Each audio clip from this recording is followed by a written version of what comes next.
Broadcasting from somewhere beneath the New York Public Library, it's Brian and Eric Don't Belong Here. I'm Brian, here as always with my formless, ethereal colleague, Eric. What's up, man? Beep, boop, boop, boop, boop, boop, beep, boop. Yeah? We were joking and threatening before about doing a whole episode where we only just do Baba Booey. And you still just, you came in with it. You came in hot with it. I actually forgot how to do Baba Booey. I psyched myself out. I was like, I know it's a B sound. All right, famous great. Howard Stern bit. With Yeah, the that's robot right. producer. Classic. Bop, boop, boop. Yeah. His very offensive cyborg.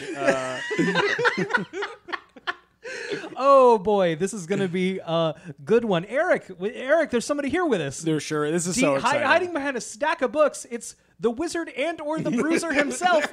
Jake Young is here. Oh Hi, my Jake. God! Oh, I'm so happy to be here. I'm ready to go Goblin mode. Oh wait, there will be many Goblin things to discuss. Jake, real fast, what's for anyone who doesn't know, everyone knows, but what's your deal, man? Precisely 20 to 50,000 people know, depending on whether or not I'm talking about Rick and Morty. That is the number. I do a podcast called Wizard The Bruiser, part of the Last Podcast Network, and we cover the histories of nerdy franchises, whether that's comic books, movies.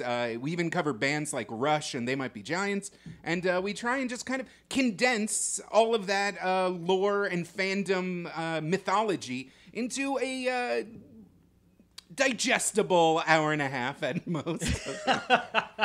It's a fantastic show, very well produced, and now you're in the basement where that does not happen. I did like how I opened a dusty door and it was really rickety and several bats flew at me.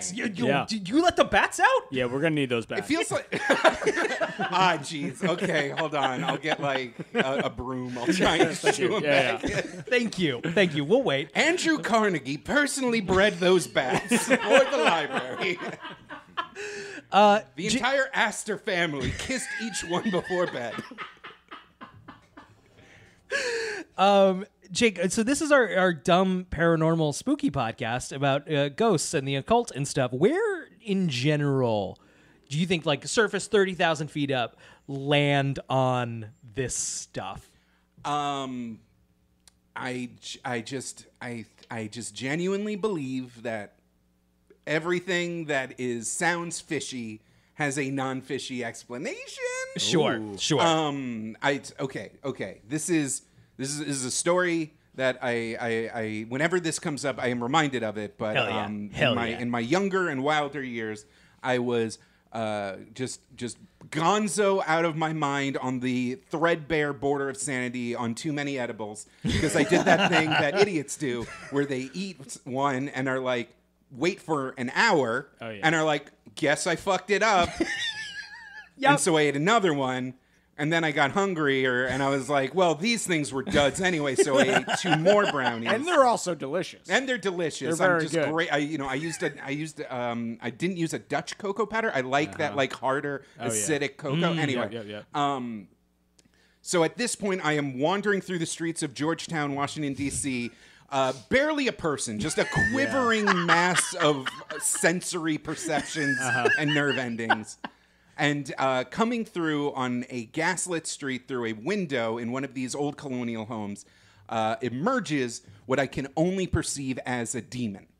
Okay. It has this weird pulsating brain head and gnashing teeth and no eyes and claws, and it is just like looking at me, and it's just going like, rah, rah, rah. And from my eyes, from my ears, from my brain, everything I can just see is like, this is a monster. Jake, you're looking at a monster. There is a monster right there. And I'm like, oh my God, what is going on? And the only thought keeping me sane is like, either you, failing comedian Jake Young, are the first person to witness evidence of hell emerging into our world, or something else is going on and you just don't understand it. And I like rub my eyes, I like paced back and forth, and I was like, what is happening? And I like composed myself, and I walked back up to that window, and it was a particularly large poodle standing on its hind legs with like a weird puffy haircut, that obstructed its eyes, and it was just like it noticed me walking past on the sidewalk, and it was like, hi, I'm a poodle. It wasn't talking, but I'm translating. I was going to ask about that. Yeah. Apparently I wasn't that stoned. You heard it here first. Jake Young has discovered a poodle that was possessed by a demon. Yep. May not have been able to communicate with human speech. But at that moment, I was as close as I possibly could to being like, oh my God, not only is this real, it's all real. All of it. All of it. Ghosts, aliens, Christianity, apparently. Yeah. Like everything is real. And no, it was just a weird looking dog. Sure. That makes a lot of sense. And that's, kind of where I ultimately think I land most of the time. One thing that I do think is interesting is we have heard Ed Warren, the famous Ed, of Ed and Lorraine Warren, Monroe, Connecticut, father, in-laws of patron saint of Brian and Eric, Tony Spera. That's right. He has said that drugs and a certain drugged up state can get you to a certain level of clairvoyance. So basically what that means is I have to get really fucking stoned on the show. And we have to do a seance. Yeah. And that's why. Yeah, that's why. The show is asking us for that. Hey, I will do my due diligence. We don't want to get super high before the show. As long as you keep this exact goofy energy with this experiment, I approve. If you start going into Joe Rogan territory where you're like, I have discovered the God molecule, then I'm going to be like, eh. You know what? If we get Joe Rogan numbers on it, I'm willing to go into any. I'll do any kind of molecule. I'm open to every kind of molecule. I found the double God molecule. Yeah. No, Fuck there's you. so many molecules. There's a lot of them. There's a lot of them. All right, starting with tungsten. Here we go, Yeah. baby. Yeah. Oh boy, oh boy, oh boy. So I do have a weird thing I wanted to talk about. I've done minimal research. So here's really hoping I can fill an hour on it. Yeah. What do you guys know about the Zaragoza Goblin incident? I feel like they have good ham there, wherever that is. Is that a guess or is that an educated guess? I feel like this is in a Spanish place, right? It is. It is Ooh, in. is this I hear in the Zaragoza ham, they actually hand feed them Brazil nuts and give them a little foot massage. That's right, and they comb their little whiskers. This isn't Zaragoza, Spain. Oh. What's the ham situation? Where are we talking? I'm gonna Google the word Zaragoza ham, and we're just gonna talk about whatever comes up. This is the Zaragoza ham cast. Oh no! It's apparently their local delicacy is one of those Eastern European sausages that are the wrong color. Eric, Yeah. Eric, I cannot wait to tell you the top search result of. I just typed in Zaragoza ham. Yeah. Top search. Buy ham Zaragoza. The Spanish ham is one of the most recognized gastronomic jewels of the world. Can I tell Oh my God, it's real. My ham intuition is off the charts. I forget everything I said. I'm a believer now. Yeah, exactly. The fucking loom of fate brought us to this exact moment. Okay, yeah, all right. Fuck. Eric, I like that you have a very specific psychic ability, but purely ham related. It's only ham related. I can't tell you if someone died and there was no ham involved, I can't tell you. Sorry, you're out of luck. I'm waiting for this one very obscure Midwestern ham murder. Yeah. Like someone's been murdered with ham, and there's the detective who's just absolutely at his wit's end, and I gotta reach out to. You're not gonna believe it, but I gotta reach out to this one psychic. And it's just They were bludgeoned by a hawk. New from Blumhouse. Yeah. Prosciutto normal activity.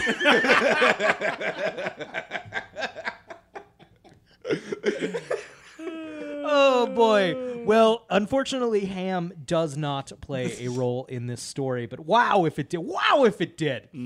So what's interesting about the Zaragoza Goblin is now, typically when I think of Goblin, my head goes to like Dungeons and Dragons. Where else would it go? Little green thing, little murder machine. We're talking loincloth, crude iron weapon, funny facial features, squeaky voice. I mean, I don't want to put you on the spot, but you do great. Is your goblin voice different from a kobold voice? That's what I want to know. I try to, but it all just comes out. It all That's the eventually. magic. It's because I'm Yeah, normally like that's the 6 man, I know. beers in, and everything's just a goblin. I want that on a T-shirt. So this goblin in this circumstance, we're using more. The word is duende. Oh, yeah. It's more just a word for troublesome spirit, elf, sprite, fairy. Oh. If I may draw a connection, I feel like in our Viking magic episode, there's a similar energy with trolls. Yes. That trolls are kind of just like the general spiritual force entity being in the countryside. Some sort kinda of deal. force entity monster. Yeah. What was that? Are you familiar with the movie Train to Busan? I have not seen it, but I am familiar with it. So the lead actor in that is a man named Gong Yoo. He is a Korean actor heartthrob.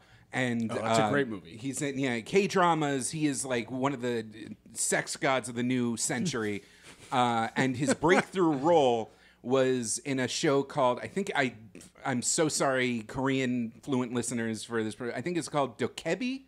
And he was like this mystical, like fairy king creature guy. Got it. And because they're traditional like tricksters as well, kind of like a yokai situation, they translated it for in English as Goblin.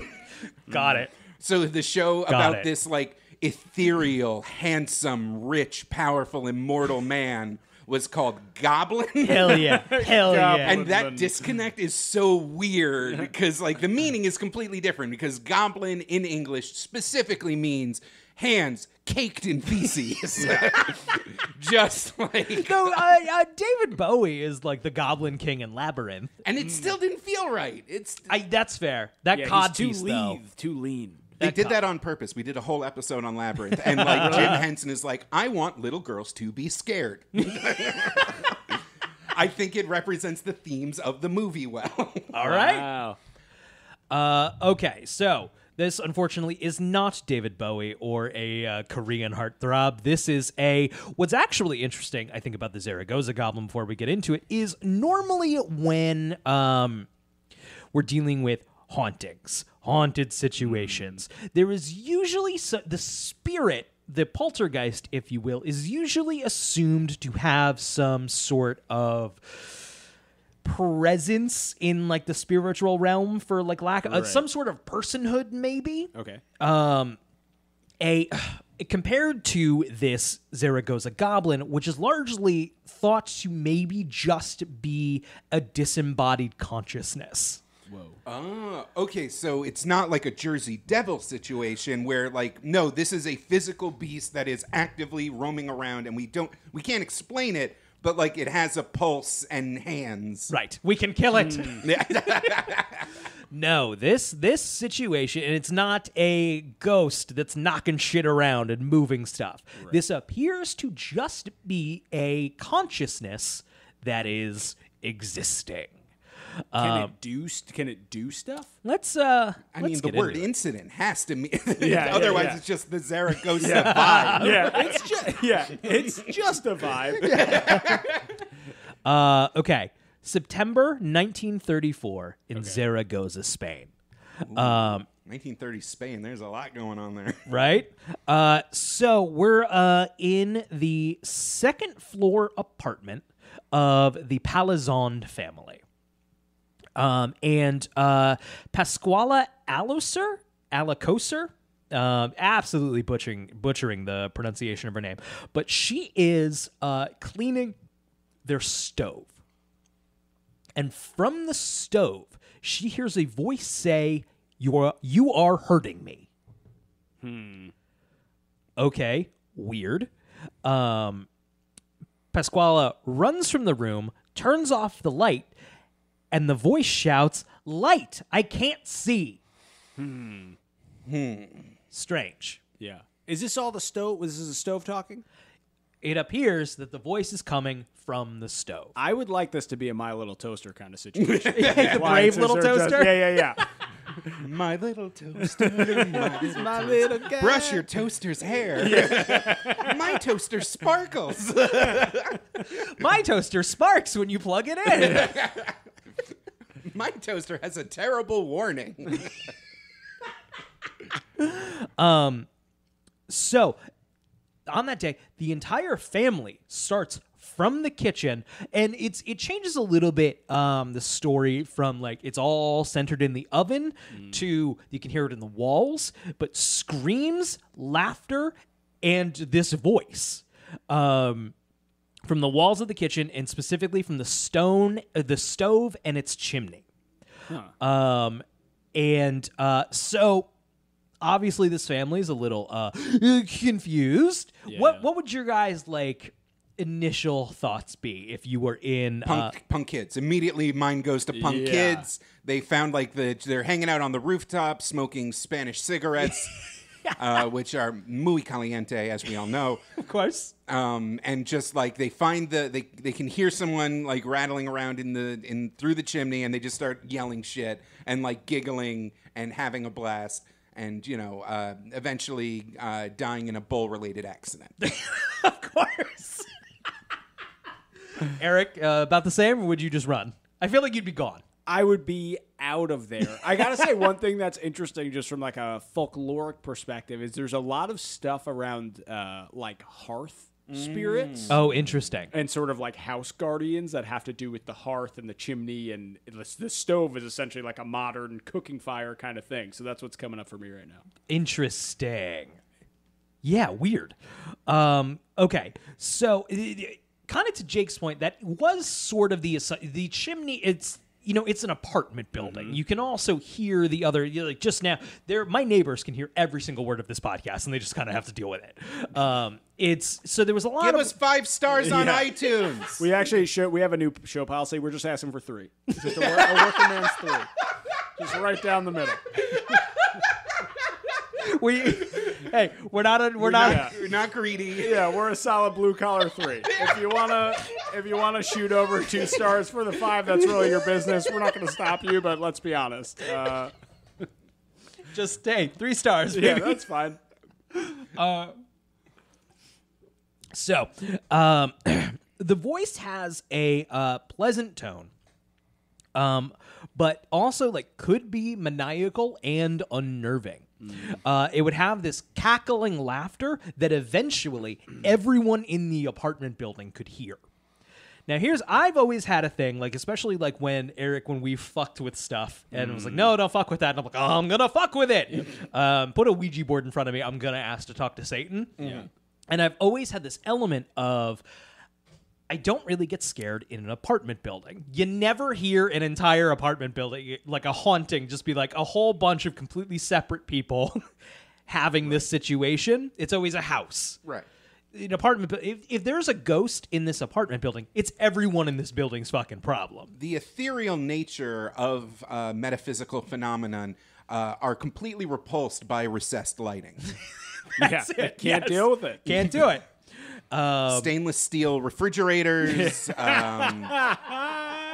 What else was in my crappy refurb Bushwick apartment? Air mattresses, the whole deal. So this eventually, like, is enough of like a voice talking and a cackling laughter that the entire building can hear. The police are called to come and investigate. So some 1930s Zaragoza, Spain police. All right, boys, I want to set up a perimeter, and then all of you take a nap.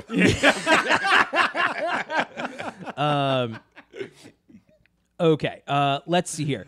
You know what I'm going to do? I'm actually just going to... I took some like notes. I'm actually just going to read straight from As always, there is no original reporting here on Brian and Eric. Oh, no, sir. You can check our blog. We'll throw all of the sources there. Weird. I heard Ghost Tales division of Audible really actually went to Spain and looked up microfiche. So that's... So this is reading from Think Anonymous. thinkanomalous.com. Thinkanomalous.com. The voice was still going at 5 a.m, so the residents called the police. The voice responded by calling them cowards. This is my kind of ghost. Wow. Yeah. Police came, and the voice allegedly named every single police officer, which is spooky. Let me ask you a question, because this kind of gets back into like the Bridgewater UFO incident that we were talking about. Is this stuff is this on a file somewhere? Is this kind of documented? I believe, yes. Police have documents at least of the visit, and then this was very much covered in the London Times. There were several articles about this. And then we'll get into it, I guess. But this building has since been knocked down. Okay. The apartment building that was built in its place is called Goblin. Oh, after this hilarious. incident. Hell yeah. Hilarious. The ghost appeared, or the spirit, or whatever, the goblin, also appeared to have a, if this was some sort of hoax or teens playing a prank or something, it appeared to have a full vision of the apartment. It could, like, the police asked, like, how many people are in this room? And it was like 4. It knew that. Let's see. Once a mason came to take some measurements of the apartment, and the voice called out the exact length of the segment he was measuring before he checked his tape. Sounds kind of handy. Yeah. You know? This just seems like a good ghost to have. Yeah, it's kind of a good guy to have around. A little noisy at night, but... There you go. Now my theory is like some kind of H.H. Holmes, like weird mastermind in the center of the apartment, like Just connecting in the everything walls. with, Yeah. in the walls, listening through tubes, like doing all sorts of. But the measurements. The measurement's strange. I mean, this is 1930s Spain. Maybe it's like a rebel guerrilla just on the run. You know what I mean? Hanging out in the chimney. Okay. I guess if like. How big is Zaragoza? Like, maybe it's just one of those towns wherever, like, oh, the police are here. I know the exact 4 guys. Yeah. Zaragoza, also known in English as Zaragoza, is the capital city of the Zaragoza province and the autonomous community of Aragon, Spain. It lies by the Ebro River and tributaries So of the now river. there's a dragon angle. Let's see. The population is 675,000. Okay, there the goes 5th that theory. Yeah. It's the 5th most populated city in Spain. Makes All sense. I right. got all the good ham. The ham. That's The what's rent really is drawing murder, them in. but Yeah, goddamn exactly. that ham. Ooh, baby. The closer you get to the ham, the... So once again, straight from Think Anonymous. The schools are terrible. It's awful. But no the public- ham. just greasy children, uneducated, roving the streets. Screaming of goblin. Goblins and ham. For the duration of the police investigation, the Palazon family was relocated to another apartment, and the domestic haunting became a public affair. The story of the Zaragoza Duende, or Goblin in English, spread like wildfire and warranted nearly a dozen articles in the London Times. These articles have become the primary English language sources for the incident, although members of the Palazon family were also interviewed in the Spanish press. People flocked to the apartment in thousands in hopes of confronting the supernatural. Many, though, considered it an evil spirit, and priests were sent to bless the apartment and the family. Still reading directly from the website. Beginning on November 25th, the voice went silent. After many hours without a word, the police went home and returned the Palazon family to their apartment. But 48 hours later, the voice suddenly and angrily called out, "Cowards! Cowards! Cowards! Here I am!" And it resumed its usual pleasant tone and gave everyone permission to smoke. Hell yeah. What? Oh my god. The police all came back of like, all right, the fucking voice is back, I guess. And the family moved out for good. Wow. This is some Scooby-Doo shit. For sure. Old man Javier Espinoza needs to tear down the building because there's gold buried. Yeah, exactly. In the fucking thing. They've got some rent control. He wants to jack up the prices. No, there's like doubloons or something. It's got to be more. Yeah. I'm saying full Scooby-Doo. Okay. Modern economics have nothing to do with this. Yeah. Okay, so the governor of Zaragoza called for a media blackout as the police began searching for evidence of a hoax. A wide range of specialists were invited in to look for answers, but nobody could explain where the voice was coming from. Why the media blackout? Just so hoaxers couldn't get ideas. I think that's exactly it. Contribute Yeah. to the, okay. It was just, I think it was an actual genuine, like, we're going to figure out what the fuck is happening here. It's like in one of those murder procedurals where they're like, we didn't release that detail to the press. Right. Gotcha. Okay. A thorough search of the entire complex found nothing. In a desperate attempt to stop the phenomenon... Just a clutch of goblin eggs. In a desperate attempt to stop the phenomenon, authorities had the entire block isolated and the army cut power to the complex. Get out of here. According to the London Times. They really don't like ghosts in Spain. Get this. Yeah. You fucking saying there's a ghost here? Get that fucking ghost out of here. I feel like we're 50 years away from Ghostbusters, but I'm getting ahead of that shit. I feel like it crossed the line by insulting their honor and calling them cowards. I feel like 1930 Spain, that can't really, you can't let that one slide. It's a full Marty McFly situation. Yeah. So the army cut power to the apartment complex. Though unaffected, the voice was outraged and threatened to kill all the residents. What? Yeah, that escalated pretty fast. I mean, they're trying to get to the bottom and like, no, man, leave me in the fucking stove, you fucking cowards. Yeah. Don't clean the stove. Leave it dirty. Leave it dirty because you're hurting me. I'm going to shout all night. Leave the lights on and I'm going to fucking scream. Yeah, and if you it's don't my talk dog. to me, you're a coward. Yeah, we're talking about Mikey. My dog, who just screams and screams and screams and screams. Though he never gives you permission to smoke. No, fucking asshole. Not one time. So the investigation changed course when the famed psychiatrist Joaquin Herrera accused the family maid, Pascuala, of projecting some kind of unconscious ventriloquism. Unconscious? Oh, my God. So they think maybe there was some sort of ventriloquism act, even if she didn't know it. Always blame the maid. That's it. It's always the maid. Really like the idea. I am enamored with this image of multiple police officers, a priest, several family members, all in the same room, and Pascuala just doing that like side like, hey, fuck you. Hey, you're all, you shit. You're all fucking suck. And all of them being like, where's it coming from? Yeah, they somehow can't tell it's her. Also, why can't it pronounce the letter B? To test this, authorities sent Pascuala out on an errand and found the voice carried on without her.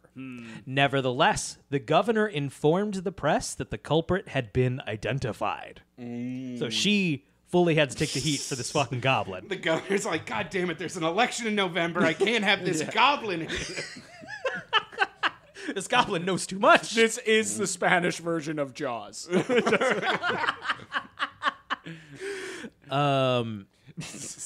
President Espinoza wants you to think that he's handled the goblin problem. But do you know that goblin incidents have been up over 50%? This is interesting. Okay, on December 4th, the affair came to a neat and tidy resolution authorities were looking for. Some frightened officers sent in the building's owner's son, Arturo Grijalba, then 6 6-year. Sure. All right, take the 6-year-old, make him go talk to the fucking ghost. It's like a chimney sweep kind of situation. Heart's too pure, evil can't get in. There you go. So, up to the Palazon family stove and start a communication. Frustrated by all the commotion, the young Arturo said aloud the situation was crazy, to which the voice responded, "Not crazy, little one." Oh. That was the last thing the goblin said. Never heard from again. Just bounced. Just fucking bounced. The voice never returned. 1977, the building's torn down, replaced with a new building that is now called the Duende, or Goblin. Pasquala, the maid, was widely accused of fraud for the rest of her life. And many who, she returned to her hometown, which I do not know where that is, and refused to talk about it ever again. Let's see, once again, directly from Think Anonymous. Anomalous. I'll pronounce it correctly. No one has ever stepped forward to take responsibility for the Zaragoza voices, and it has never been demonstrated how anyone could have perpetrated such an elusive hoax for so long. It could not have been a powered speaker, since the military cut power to the complex without effect. If someone managed to hide in the walls, then they evaded detection by those who knew the building best and remained day and night for 2 weeks with their own source of food and drink. This checks the box. So Jake, one of the things we love to talk about on the show, Eric, you're thinking what I'm thinking. There's no more shelf-stable food source than a full ham. That's what I'm saying. We look for ham-powered phenomena, and this fits the bill. It's smoked. It's just hanging out. It's dried. It's smoked. It's salted. It's fucking bulletproof, it's man. the perfect food. No, I mean we like to explore phenomenon or talk about stuff where it's like there are multiple independent eyewitness accounts. Not to say there couldn't be some other explanation, but where there's multiple people who are not all connected observing the same very weird fucking thing. Right. And it's, it's fucking weird. Yeah.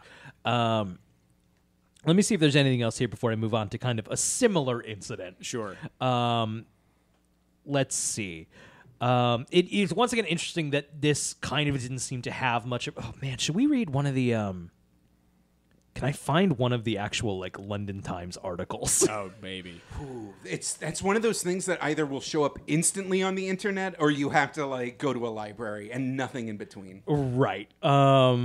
Nothing is coming up from a very cursory Google. Just I trust Think Anomalous.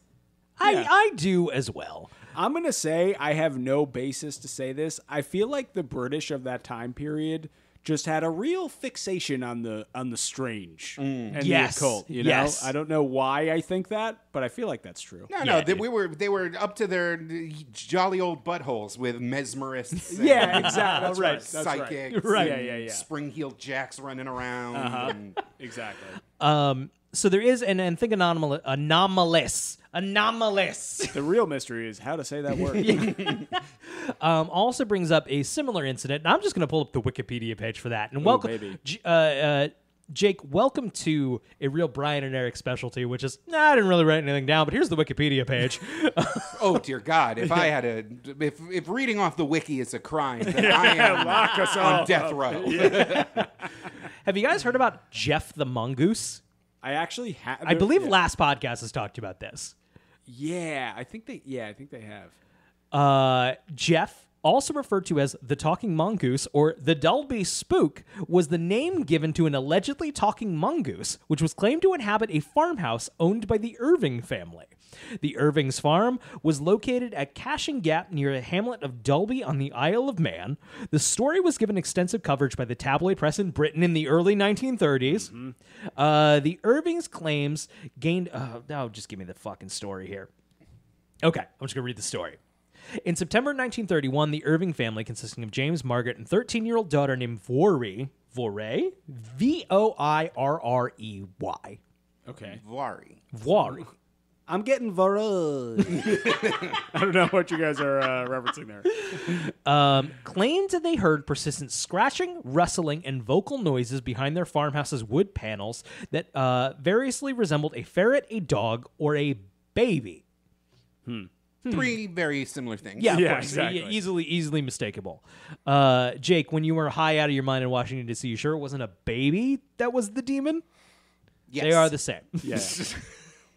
According to the Irvings, a creature named Jeff introduced itself and told them that it was a mongoose born in New Delhi, India in 1852. According to Voirrey, Jeff was the size of a small rat with yellowish fur and a large bushy tail.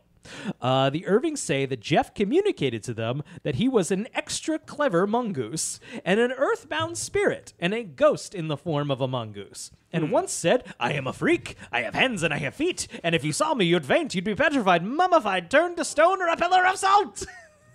All of these entities just sound like roommates that I had in my time. I hate getting threatened to be turned into a pillar of salt. The Irvings made various claims about Jeff. He supposedly guarded their house and informed them of the approach of guests or any unfamiliar dog.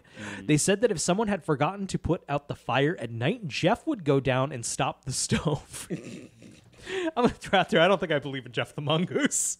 Yeah. The Irvings claimed Jeff would also wake people up when they overslept and whenever mice got into the house. Jeff supposedly assumed the role of the cat, although he preferred to scare them rather than kill them. The Irvings say they gave Jeff biscuits, chocolates, and bananas, and food was left for him in a saucer suspended from the ceiling when which he took when he thought no one was watching. The Irvings claim the mongoose regularly accompanied them on trips to the market, but always stayed on the other side of the hedges, chatting incessantly. Oh my god. So, He's here. You just can't see him. Right. So British tabloids proceeded to cover this a lot, and Margaret and Veray Irving left the home in 1945 after the death of James Irving. They reportedly had to sell the farm at a loss because of the reputation of it being haunted. They really shot themselves in the foot with that one. I don't get it. Why is nobody want to come to our scream house? We told everybody how much it screams. And they're saying that's a bad thing.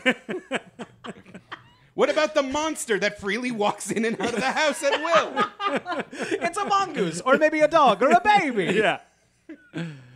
In 1946, Leslie Graham, the actor who had bought the farm, claimed in the press he had shot and killed Jeff. The body displayed... Son of a bitch. The body displayed by Graham was, however, black and white and much larger than the famous mongoose, and Veray Irving was certain that it was not Jeff. She died in 2005. In an interview published late in life, she maintained that Jeff was not her creation.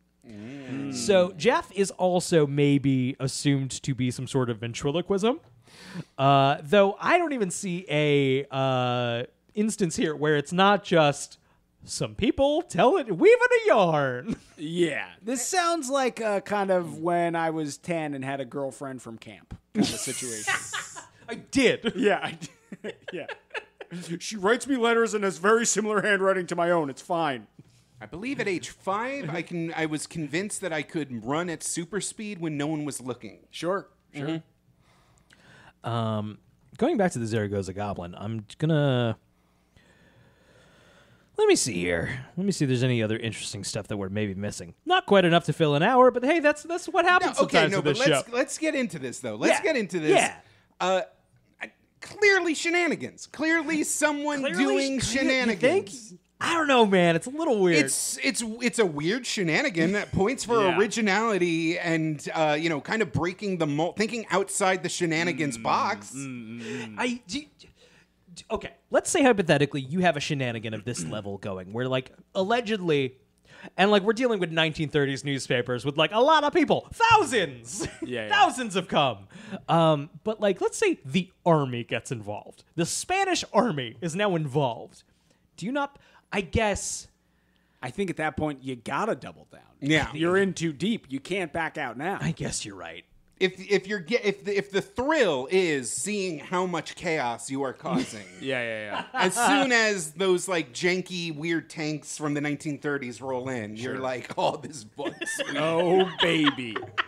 Yeah, Jake, you bring up a really good point, which is like we talk a lot about how so many of these people, if it is a hoax, there is no really good motive because like nobody's getting rich in half of these things. But you're right. I think just the desire to sow a little chaos and get a little attention is like a huge drive. We have to understand, this is the 1930s. There is no PlayStation 5. Yeah, there is no subscription streaming option. They could not even conceive of the constant dopamine drip that is a TikTok for you page. Yeah.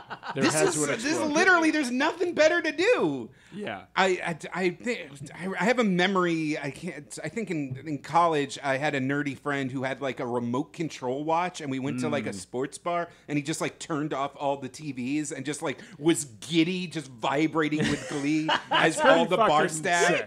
were That's like, actually oh, great. and they were checking the cable box, and they were like, oh, That's and he was pretty just good. like, yeah. like I think that's the modern day. The fucking Buffalo Wild Wings Goblin had attacked that day. Yeah.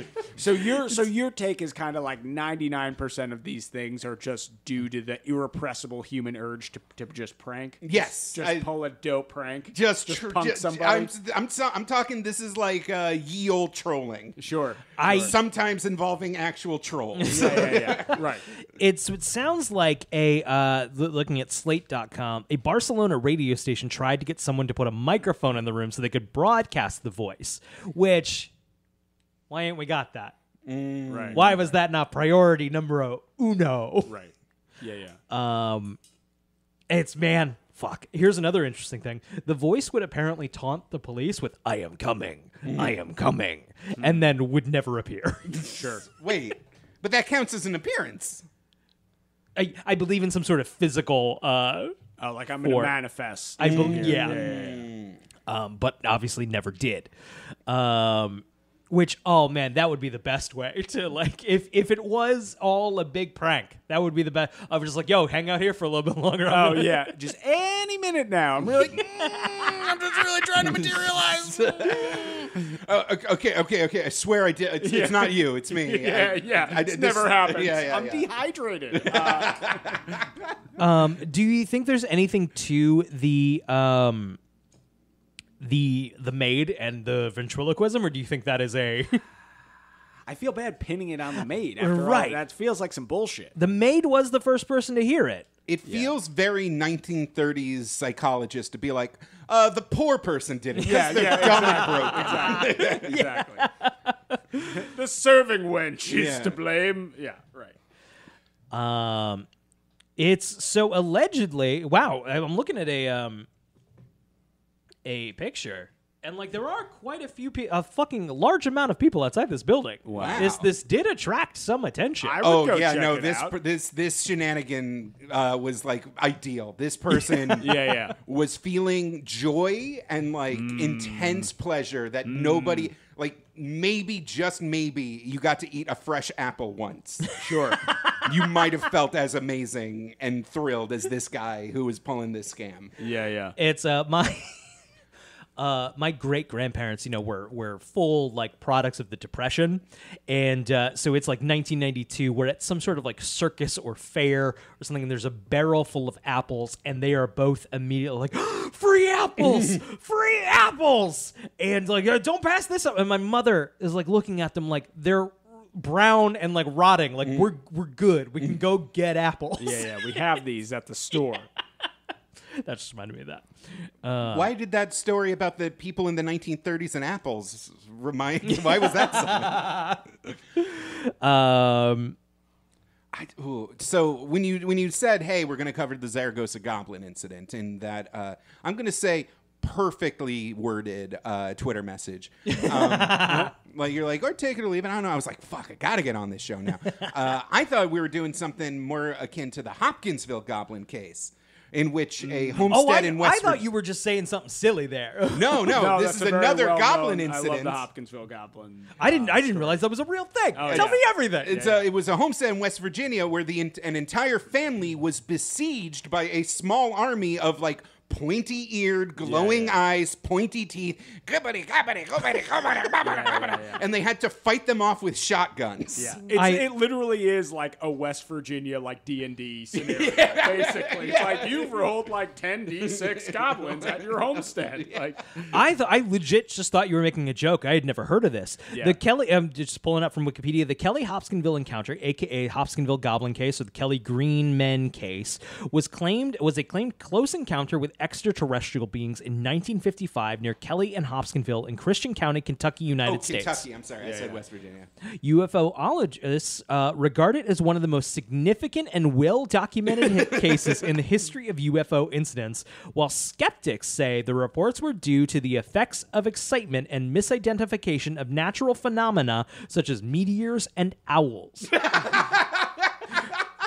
You know, you get all hopped up and you just start blasting out. How much avian wildlife was just viciously murdered during this encounter?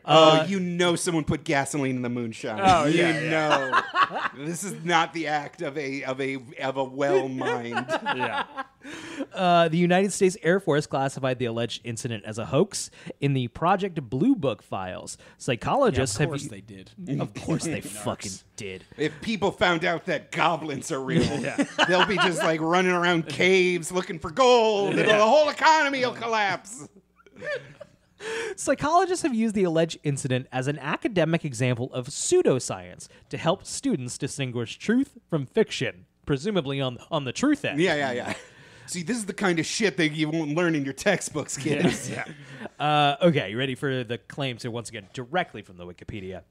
On the evening of the August 21st, 1955, Wiki sure to tell 66 years ago, 5 adults and 7 children arrived at the Hopkinsville police station claiming that small alien creatures from a spaceship were attacking their farmhouse and that they had been holding them off with gunfire for nearly 4 hours. Hell yeah. That's a lot of bullets. Yeah, it's a lot of time to be That's shooting. a lot of fucking goblins. Yeah. Suppressing fire. I find it amazing that like no one has showed up before this time. Yeah. Like there's a farmhouse with just like a fusillade of fire for 4 hours. I'm just saying it's 1955 and there's a whole bunch of gunfire. No thanks, I'm good. Yeah. Though, like Jake said, there is no TikTok, so maybe there is an element of like, well, let's go see what's going on over there. Sure. Best family reunion ever. Yeah, pretty good. 2 of the adults, Elmer Sutton and Billy Ray Taylor. Ooh, those are some good names. Those are very good names. Good. You don't meet an Elmer enough these days. It's true. I feel like. Warner Brothers fucking ruined Yeah, I it feel for like everybody. Fudd kind of killed it. Yeah.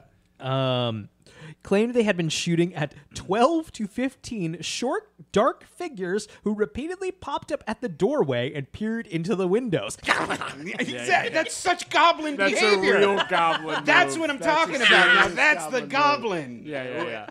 Yeah. Yeah, fuck the Zaragoza god. Keep your ham. Yeah. Concerned about a possible gun Like, battle. you know they were saying shit like fiddly dee. Yeah. Concerned about a possible gun battle between local citizens. 4 city police, 5 state Oh, troopers. I'm sorry. How many city police? 4. Sounds like there's an unconscious connection. Sounds like there's a relation here. 4 city police, 5 state troopers, 3 deputy sheriffs, and 4 military police from the nearby U.S. Army Fort Campbell drove to the Sutton farmhouse located near the town of Kelly in Christian County. Their search... Imagine sending...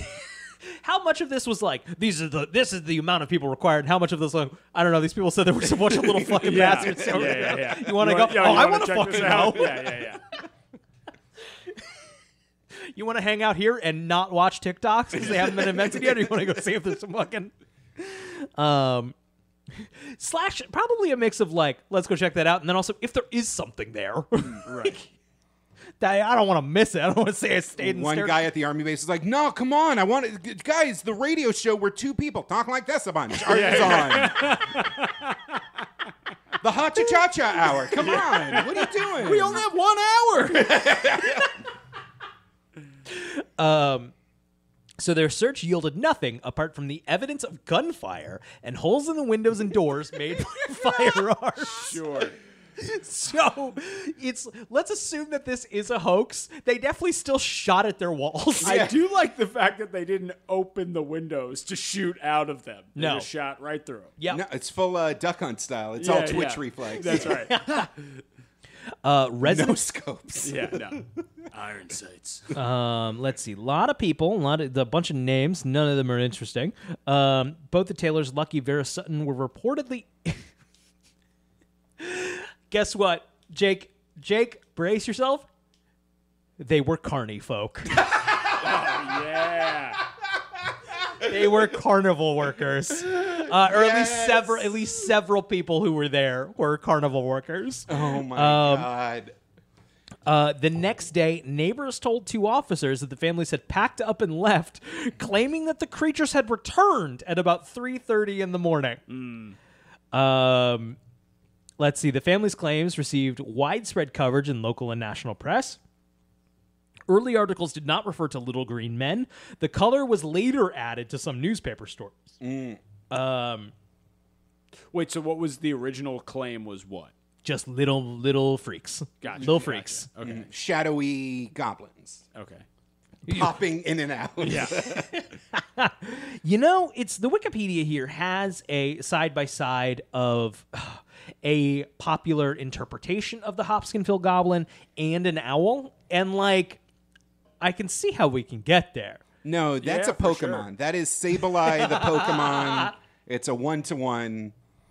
There's some other like it's called like the something woods creature that also was like this bizarre alien shadow hooded thingy with piercing eyes that also looks exactly like an owl.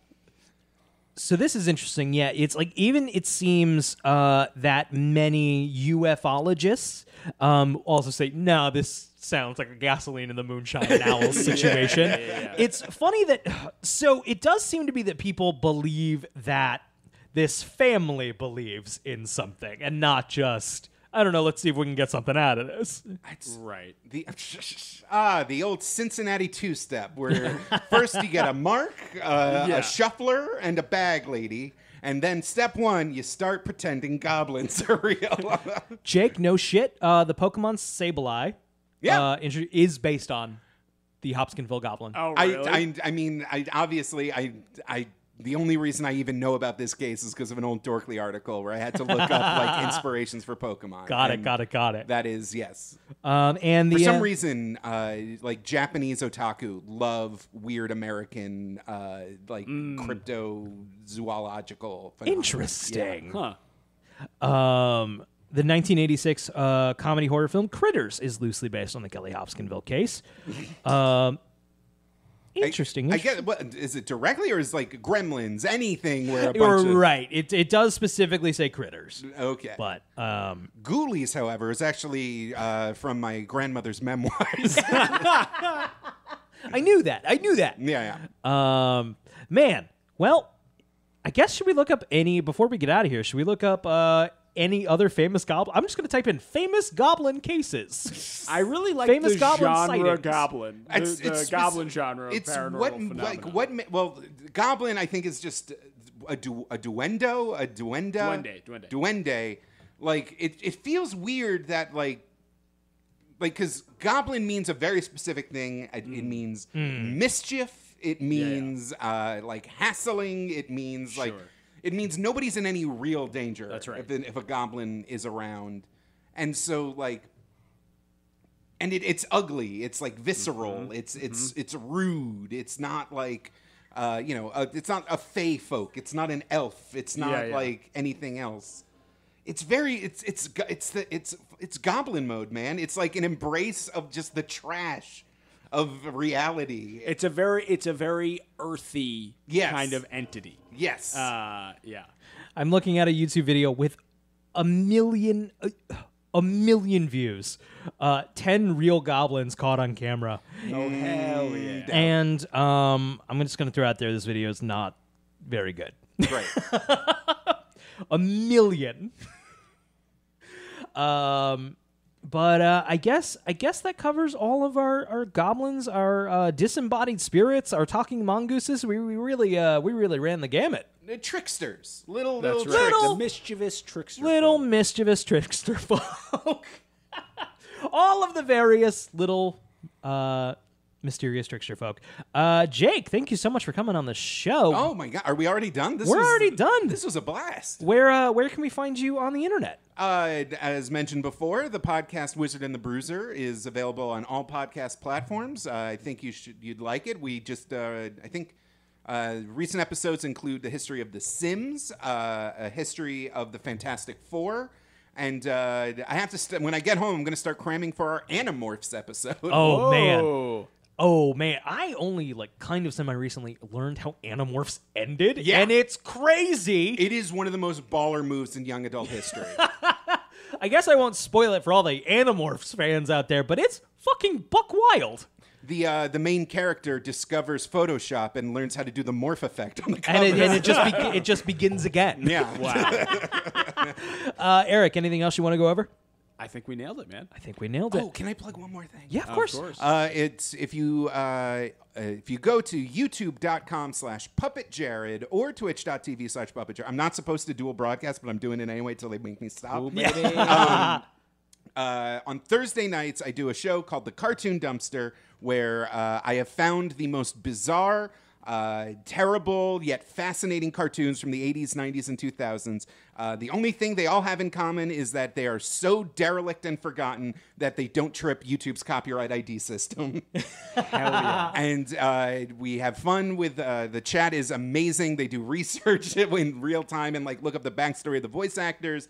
If you've ever wanted Saturday morning cartoons and Mystery Science Theater to have a weird baby hosted by a real-time animated puppet avatar, That's actually everything I've wanted. Yeah, that's actually the only thing I want. then you should absolutely check it out. The Cartoon Dumpster on Puppet Jared on YouTube. Hell Super cool. yeah. That's going to wrap up this broadcast for the evening. We want to say a quick thank you to Purple Planet and Carl Casey at White Bat Audio for the use of their music. Do you want to get in touch with us? Hit us up at spookybriananderic@gmail.com. We want to hear about your haunted houses and ghost stories. We want to become real-life Ghostbusters and do a paranormal investigation. So if you have a haunted house, we want to come to you.